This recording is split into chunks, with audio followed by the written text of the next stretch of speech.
Hello everyone, welcome back to my channel. जैसा कि हमने बोला था कि हम एक वीडियो और लेकर आएंगे इस चैप्टर की, क्लास 10 अरिथमेटिक प्रोग्रेशन। एक वीडियो अभी हमने अपलोड करी थी, इसका एमसीक्यू का पार्ट 1 अपलोड हो गया है। प्लेलिस्ट आपको नीचे मिल जाएगी, डिस्क्रिप्शन में आपको प्लेलिस्ट की लिंक मिल जाएगा। ठीक है, तो इसका आपने एमसीक्यू का आपने डिस्कस कर लिया है, एनसीईआरटी कर ली है, क्वेश्चंस हमारे कॉन्सेप्ट डिस्कस हो चुके हैं। एक हमने 10 क्वेश्चन की पीडीएफ कर लिया है। आज हम कंटिन्यू करेंगे इसको आगे से। तो आज की वीडियो का जो पहला क्वेश्चन है वो है nth term of an AP is given by this the common differences. अब हमें nth टर्म दे रखी है, हमें इन्होंने nth टर्म दे रखी है, हमें क्या करना है, कॉमन डिफरेंस निकालना है। अब अगर हमें nth टर्म इन्होंने दे दी तो n की जगह, जैसे हमने अपने पीछे की वीडियो में भी डिस्कस किया है, n को अगर मैं 1 डाल दूं तो ये आ जाएगा 3 + 4 × 1, जो कि बन जाएगा 3 + 4 7। तो a1 की वैल्यू आ गई 7। ऐसे ही n को अगर मैं 2 रख दूं, n को यहाँ पे मैंने 2 रखा तो यहाँ पर भी 2 डल जाएगा। तो 3 + 4 × 2 जो कि हो जाएगा 3 + 4 2 8, 8 और 3 11। अब हमें निकालना है कॉमन डिफरेंस। क्वेश्चन में कह रहा है कॉमन डिफरेंस निकालो। कॉमन डिफरेंस का फॉर्मूला क्या है, a2 - a1। a2 कितना है हमारे पास 11 और a1 कितना है हमारे पास, a1 आया हमारे पास 7। तो 11 - 7 = 4, तो d आता है हमारे पास आंसर 4। ये हो गया हमारा सब्जेक्टिव। अगर सब्जेक्टिव क्वेश्चन हो तो हमें n की वैल्यू पुट करनी है, बट अगर एमसीक्यू ऐसे ही क्वेश्चन हमें एग्जाम में आ जाए तो क्या याद रखना है, n के साथ जो नंबर है वही हमारा d होता है। सिंपल, बहुत बड़ा शॉर्टकट है ये। n के साथ जो नंबर होता है an की फॉर्म में, अगर an समथिंग दे रखा है हमें, n के साथ जो नंबर है यही हमारा हमेशा क्या होगा, d होगा। इसका आपने रखना है ध्यान। ठीक है, हो गया पहला क्वेश्चन। सेकंड पे चलते हैं। If p q r and s are in ap, 4 term है, 3 टर्म होती तो हम कॉन्सेप्ट लगाते जो हमने पीछे वीडियो में हमने डिस्कस किया था, लेकिन ये है 4 टर्म। 4 टर्म में वो r - q पूछ रहा है, r - q पूछ रहा है। तो अगर हम इसमें देखें ap है तो कॉमन डिफरेंस हम पहले निकाल सकते हैं q - p करके, a2 - a1, या फिर हम कह सकते हैं a3 - a2, या हम कह सकते हैं a4 - a3। मतलब हम यहां से कॉमन डिफरेंस बार बार अलग अलग टर्म्स में है, पी के और एस के टर्म्स में है, तो कॉमन डिफरेंस यही है हमारा। ये आपस में क्या होगा, इक्वल। अब r - q क्या है, एक कॉमन डिफरेंस है। अब ये कॉमन डिफरेंस इन दोनों के इक्वल हो गया। s - q, s - p कहीं नहीं है, s - q कहीं नहीं है, ये हट गया, ये हट गया। s - r ये रहा कॉमन डिफरेंस, s - r तो ये भी कॉमन डिफरेंस था, ये भी कॉमन डिफरेंस है, इसलिए r - q जो है वो s - r के बराबर होगा। ठीक है, तो यहां से हमने कॉमन डिफरेंस का ही कॉन्सेप्ट लगाया है। आगे चलते हैं। Third question, if the sum of 3 numbers in AP is 9, 3 number का सम 9 है और उनका प्रोडक्ट 24 है। तो जब भी कोई ऐसा क्वेश्चन आएगा तो इसको मैं दोनों तरीके से कराऊंगा, एमसीक्यू भी बताऊंगा आपको, जब एमसीक्यू होगा तो क्या करना है, और जब सब्जेक्टिव होगा तो क्या करना है। जब ये एमसीक्यू है तो आपको क्या चेक करना है, ऐसे 3 नंबर जिनका सम 9 है, 6 4 10 और 2 12, तो ये तो नहीं है। 3 5 8 और 1 9, ये है। 8 4 12 और 2 13, तो ये भी नहीं है। 4 3 7 और 2 9, ये है। तो यानी कि या तो ऑप्शन बी होगा या ऑप्शन डी होगा, क्योंकि यहां से सम आ गया है हमारे पास 9। अब वो कह रहे हैं प्रोडक्ट 24 है, तो 3 5 = 15, 15 1 = 15, प्रोडक्ट आ रहा है 15, तो ये भी नहीं है। 4 3 = 12, 12 2 = 24, प्रोडक्ट आ रहा है 24, तो ये सम आ रहा है 9, प्रोडक्ट आ रहा है 24, इसलिए हमारा आंसर डी हो जाएगा। ये है हमारा एमसीक्यू का तरीका। लेकिन अगर यही क्वेश्चन आ जाए हमारा 2 मार्क्स में सब्जेक्टिव में, तो हम क्या करने वाले हैं वो देखते हैं। जब भी आपको ऐसा क्वेश्चन हो और यहां दे रखा हो प्रोडक्ट, तो आपने जो एपी के 3 नंबर लेट करने हैं वो करने हैं a - d, a और a + d। ध्यान रखना इस क्वेश्चन को। अगर आपको प्रोडक्ट दे रखा हो क्वेश्चन में और यहां हो 3 नंबर का सम और प्रोडक्ट, तो जब प्रोडक्ट लिखा होगा आपने ये 3 नंबर के केस में ये लेट करना है। ऐसा क्यों किया देखते हैं, क्योंकि इन तीनों का सम हमें दे रखा है 9। जब हम इन तीनों का सम 9 लिख के सॉल्व करेंगे तो देखो यहां से d से d होता है कैंसिल, a + a यानी 3 आता है 9, a आ गया हमारे पास 3, a आ गया 3, तो यानी कि पहला नंबर है हमारे पास 3। ठीक है, दूसरा यानी उसमें से एक नंबर आ गया 3, दूसरा नंबर कैसे निकालेंगे। अब प्रोडक्ट क्या है 24, प्रोडक्ट इन तीनों का हमारे पास 24 दे रखा है, 24। सम जो था वो कितना था इन तीनों का, 9 था, वहां से हमने a निकाल लिया। अब प्रोडक्ट की बात हो रही है, प्रोडक्ट कितना है 24, a की वैल्यू 3 थी तो हमने यहाँ पे पुट कर दी 3 माइनस डी, 3 प्लस डी 24, ये 3 वहां जाके हो जाएगा डिवाइड, तो ये बचेगा 8, 3 माइनस डी और 3 प्लस डी। अब इसको ध्यान से देखो, a minus B A plus B का फॉर्मूला बन रहा है, आइडेंटिटी पड़ी है a minus B A plus B, जो कि हो जाती है a square minus B square, और यहाँ से आपका d का फॉर्मूला यानी d की वैल्यू निकल के आ जाएगी, d स्क्वायर उधर 8 इधर, तो यहाँ से आपकी जो वैल्यू निकल के आई है d की, d स्क्वायर इज 1, तो d हो जाएगा एक बार +1 एक बार -1, हालांकि इससे कोई ज्यादा फर्क पड़ने नहीं वाला। तो d की वैल्यू 1 आ गई, a की वैल्यू 3 आ गई, a की वैल्यू 3 आ गई, एक नंबर आ गया 3, एक नंबर आया a माइनस डी यानी 3 माइनस 1 इज इक्वल्स टू 2, और एक नंबर आया 3 प्लस 1 इक्वल टू 4। तो हमारे पास 3 नंबर आ गए, 4, 3 और 2, यही हमारा आंसर था, d इज इक्वल्स टू 2, 3, 4। ये है हमारा सब्जेक्टिव और ये है हमारा ऑब्जेक्टिव, यानी एमसीक्यू की फॉर्म में होगा, तो वो बता दिया है कैसे करना है। थर्ड क्वेश्चन हो गया है, चलते हैं फोर्थ क्वेश्चन पे। फोर्थ क्वेश्चन कह रहा है n-1th टर्म इस एपी की बतानी है, इस एपी की हमें n-1th टर्म बतानी है। तो अगर हमें कोई टर्म बतानी है तो हम फॉर्मूला यूज करते हैं an का, a1 प्लस n-1d। हमें कौन सी टर्म बतानी है, n-1, जैसे हमने किया था 10th टर्म बतानी है या 12th टर्म बतानी है, तो हम n को क्या डालते थे, 10 या 12। जो टर्म पूछ रहा होता है हम n को पुट कर देते हैं। यहाँ क्या पूछ रहा है, n-1 पूछ रहा है, तो इस n की जगह हम क्या पुट कर देंगे, या हम पुट कर देंगे n-1। यहां हमने पुट किया n-1, ध्यान से देखो, हमने n-1 पुट कर दिया इस n की जगह। क्यों किया, क्योंकि यहाँ पे क्या पूछ रहा है, वो n-1th टर्म पूछ रहा है, तो n की जगह n-1 पुट किया है, तो यहां पर भी n की जगह n-1 पुट करेंगे।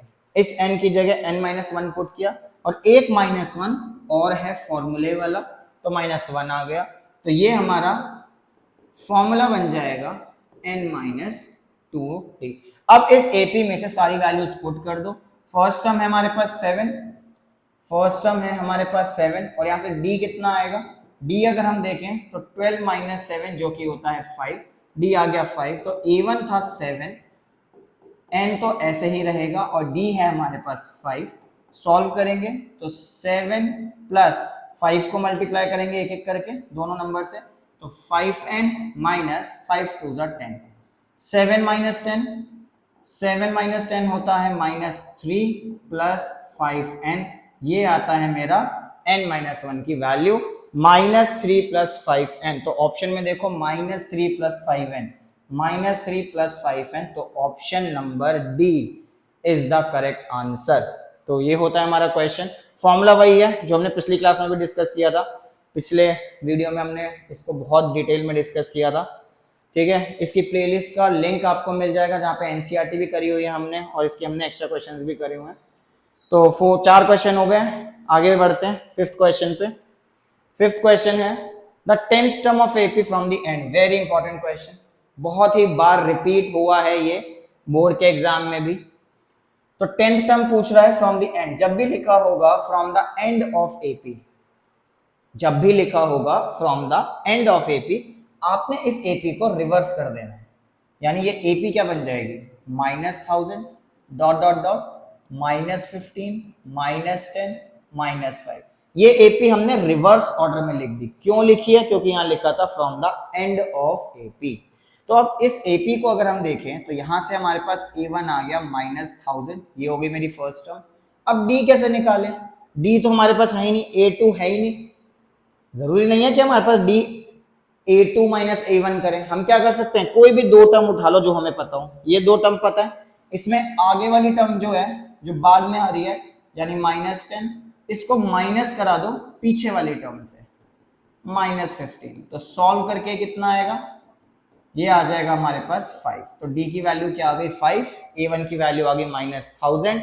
रिवर्स कर दी थी क्योंकि यहाँ पे एंड ऑफ द एपी लिखा है और हमें पूछ रहा है 10th टर्म। तो 10th टर्म के लिए हम फॉर्मूला फिर से वही लगाएंगे n-1 वाला, जो कि बन जाएगा 9D। ये 9 कैसे आया, फिर से पीछे की वीडियो आपने देखनी पड़ेगी आपको कि ये 9 कैसे आया, कॉन्सेप्ट क्लियर करने पड़ेंगे अगर आप लोगों के कॉन्सेप्ट क्लियर नहीं है तो A1 की वैल्यू को हम पुट कर देंगे -1000 प्लस 9 और D कितना है, D है हमारे पास 5, तो 9 इंटू 5 आ गया। इसको करेंगे सॉल्व, प्लस 45 तो ये आ जाएगा -955 -955 is the answer, A option. 10th term from the last मतलब या फ्रॉम द एंड मतलब रिवर्स कर दो एपी को, ठीक है। 6 पे चलते हैं। Find the sum of 12 terms of AP whose nth term is given by, an दे दिया। देखो ऐसा क्वेश्चन अभी हमने किया पीछे, हमने अभी ऐसा क्वेश्चन किया जिसमें हमें an दे रखा था, वहां से हमने d निकालना सीखा था। d कैसे, मैंने एक शॉर्टकट बताया था कि जो n के साथ होता है वही हमारा d होता है, तो यहां से भी हम वही कॉन्सेप्ट यूज कर सकते हैं। d क्या आएगा हमारे पास, n के साथ क्या है 3, n के साथ क्या है 3, तो d आ गया मेरे पास डायरेक्ट 3 आ गया, ठीक है। सम ऑफ 12 टर्म्स पूछ रहा है। सम निकालने के दो फॉर्मूले होते हैं, एक में हमें लास्ट टर्म वाला फॉर्मूला होता है, एक हमारा सिंपल वाला फॉर्मूला होता है। जब हमें लास्ट टर्म पता है, वो 12वीं टर्म यानी 12th टर्म तक ही सम पूछ रहा है, उससे आगे नहीं जा रहा, तो वो लास्ट टर्म ही कंसिडर की जाएगी। तो एस एन के लिए हम निकालेंगे n/2 a plus a n वाला फॉर्मूला। क्यों, क्योंकि सम किसका पूछ रहा है, वो 12 टर्म्स का, यानी n क्या आ गया मेरे पास 12, यहां पर भी n क्या आ जाएगा 12, a प्लस 4 ए एन की वैल्यू चाहिए, मतलब a 12 चाहिए। अब ये A1 और A12 कहां से आएगा, AP तो है ही नहीं हमारे पास, लेकिन हमारे पास क्या है, हमारे पास है AN। AN है तो यहां पे अगर मैं n को 1 डाल दूं तो यहां से 3 इंटू 1 प्लस 4 जो कि आ जाएगा 7, A1 आ गया। और क्या चाहिए, A12 चाहिए, तो इस n की जगह क्या डाल दें हम, इस बार 12 डाल देते हैं, तो 3 इंटू 12 प्लस 4 जो कि हो जाएगा 36 प्लस 4 40, तो A12 आ गया 40, A1 आ गया हमारे पास 7, कैंसिल होके हो गया 6, तो वैल्यूज डालेंगे, A1 की वैल्यू आ गई 7, AN की वैल्यू आ गई हमारे पास A12 की 40। सॉल्व करो, 6 प्लस 47 जो कि हो जाएगा 6 7 42, 6 4 24 और 4 28, 282। तो सम ऑफ 12 टर्म्स आता है 282, ऑप्शन नंबर सी। an दिया था, d की जरूरत नहीं पड़ी, d की हमें जरूरत नहीं पड़ी यहाँ पे, अगर d की जरूरत पड़ती तो हम डायरेक्ट यहाँ से 3 उठा सकते थे, क्योंकि n के साथ वाला नंबर हमारा d होता है। तो यहाँ से हमने a1 निकाला, a12 निकाला, क्यों निकाला था, क्योंकि हमें यहाँ पुट करना था। कैसे पता चला 1 और 12 चाहिए, क्योंकि यहाँ तो हमें फर्स्ट टर्म चाहिए होती है, यहाँ लास्ट टर्म चाहिए होती है। लास्ट टर्म कौन सी होती है, जहां तक उसने पूछा है, यानी 12 टर्म तक। तो S12 निकालने के लिए हमने लगाया L वाला फॉर्मूला, यहां से हमारा आंसर आता है 282। तो 6 क्वेश्चन हो गए, फटाफट से आगे बढ़ते हैं।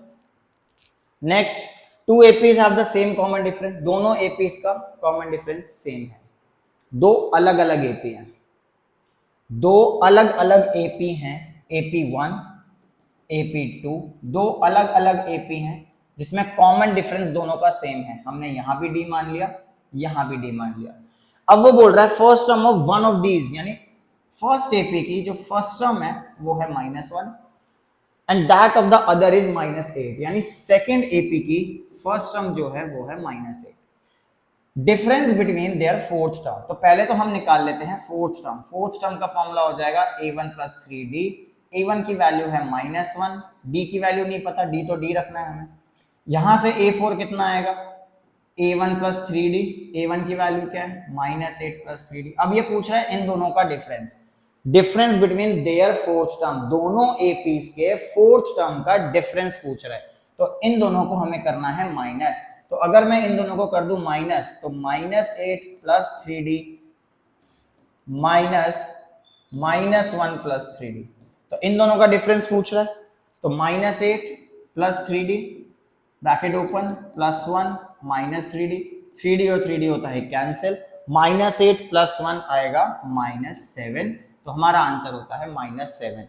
Difference between their fourth term, हमने इसको आगे रखा, इसको पीछे रखा। अगर हम इसको रिवर्स कर दें, इस वाले को आगे रख के इसको पीछे रखे, तो क्या आंसर आएगा -1 plus 3D minus minus +8 -3D cancel, 8 minus 1 7। अब हमारा कौन सा आंसर सही होगा? अब हमारा कौन सा आंसर सही होगा? हमारा आंसर 7 होगा या हमारा आंसर -7 होगा? यहाँ पे चीज समझिए, यहाँ लिखा है difference between their fourth term. पहले किसकी बात हो रही है? पहले हो रही है फर्स्ट टर्म की बात, फिर हो रही है सेकंड टर्म की बात, इसलिए हमें फर्स्ट टर्म वाले को आगे रखना है, सेकंड एपी वाले को बाद में रखना है। तो यहां से हमारा आंसर ये वाला कंसीडर होगा, जो हमने फर्स्ट वाले को आगे रखा है, सेकंड वाले को पीछे रखा है। तो हमारा आंसर 7 कंसीडर होगा, -7 कंसीडर नहीं होगा। इस चीज का आपने ध्यान रखना है। ऑप्शंस में आपको दोनों दे रखे हैं, difference between their fourth term के बीच का डिफरेंस दे रखा है, पूछ रहा है, तो हमें फर्स्ट वाले को आगे रखना है, सेकंड वाले को पीछे रखना है। हमारा आंसर यहां से आया 7। ठीक है, अगली बात समझ, नोट कर लो इसको। आई होप पॉज करके आप नोट कर रहे हैं। चलो नेक्स्ट क्वेश्चन पे चलते हैं, 8th पे। First term of AP is P and the common difference is Q. First term जो है वो हमें दे दी पी और जो कॉमन डिफरेंस है वो क्यू दे दिया। 10th टर्म निकालनी है, बहुत आसान क्वेश्चन। 10th टर्म निकालना है तो ये बन गया a1 + 9d। a1 था हमारा p + 9 और d की वैल्यू है q, तो p + 9q आता है। यहाँ से p + 9q नहीं, ये नहीं है, p + 9q नहीं, p + 9q, yes, C option आ गया, p + 9q। तो यहाँ से होता है हमारा सी ऑप्शन करेक्ट आंसर। चलो नेक्स्ट क्वेश्चन पे चलते हैं। Next question 9th, the value of x for which. अब अगर हमने पिछली वीडियो देखी है तो ये क्वेश्चन आपको समझ आ जाएगा। यहां क्या हो रहा है, 3 टर्म दे रखी हैं, कंसेक्यूटिव टर्म दे रखी है। तो जब कंसेक्यूटिव टर्म दे रखी होती हैं a, b और c, ये तीनों अगर कंसेक्यूटिव टर्म्स हैं AP की, तो यहां से एक फॉर्मूला बताया था 2b = a + c। Consecutive terms of AP के लिए हम ये फॉर्मूला अप्लाई कर सकते हैं। तो ये हो गया मेरा a, ये हो गया b और ये हो गया c। तो ये फॉर्मूला अगर हम लगाएं 2b यानी x + 10 = a + c, यहां से हम x की वैल्यू निकाल सकते हैं 2x + 20 और या 2x + 3x। 2x + 3x कितना हो गया? इन दोनों को ऐड करके आ गया 5x + 2, 2x 5x, तो 2x को उधर ले जाएंगे और इस 2 को इधर ले आएंगे, 20 - 2 ये होता है 18, 5x - 2x इज 3 नीचे आ जाएगा, 18/3 = x, यहाँ से वैल्यू आती है 3 × 6 = 18, तो x की वैल्यू आ गई हमारे पास 6। ठीक है, ये वाला फॉर्मूला नोट कर लो इसको, 2b = a + c। कब लगाना है फॉर्मूला? जब 3 कंसेक्यूटिव टर्म्स की बात होगी तभी हम फॉर्मूला लगा सकते हैं। Last question number 10, the common difference of AP। हमें 3 नंबर दे रखे हैं, कॉमन डिफरेंस। अब कॉमन डिफरेंस कैसे निकालते हैं? a2 - a1 से कर लो या a3 - a2 से कर लो, दोनों से आंसर सेम आएगा। हम a2 - a1 करते हैं। a2 कितना है? 1 - p/p माइनस a1 कितना है? 1/p। दोनों के डिनोमिनेटर सेम है, एलसीएम ले सकते हैं, अपॉन में p, 1 - p -1, 1 से 1 कैंसिल, ये आता है हमारे पास -p/p, जो कि कैंसिल होके आएगा -1। तो कॉमन डिफरेंस आया -1, तो -1 इज द आंसर। तो ये हो गए हमारे 10 क्वेश्चन इस वीडियो के। AP चैप्टर की ये सेकंड वीडियो है। इस पूरे चैप्टर की NCERT का वीडियो का लिंक आपको नीचे डिस्क्रिप्शन पे मिल जाएगा। उसी में एक्स्ट्रा क्वेश्चंस भी करे हुए हैं हमने। इससे पहले हमने 10 क्वेश्चन करे थे, ये भी 10 क्वेश्चन है। ये चैप्टर होता है खत्म। और क्वेश्चंस और वीडियोस लेकर आएंगे हम नेक्स्ट टाइम। मिलते हैं आपसे, तब तक के लिए आप अपने एग्जाम की करो तैयारी। तब तक के लिए bye bye, take care, all the best.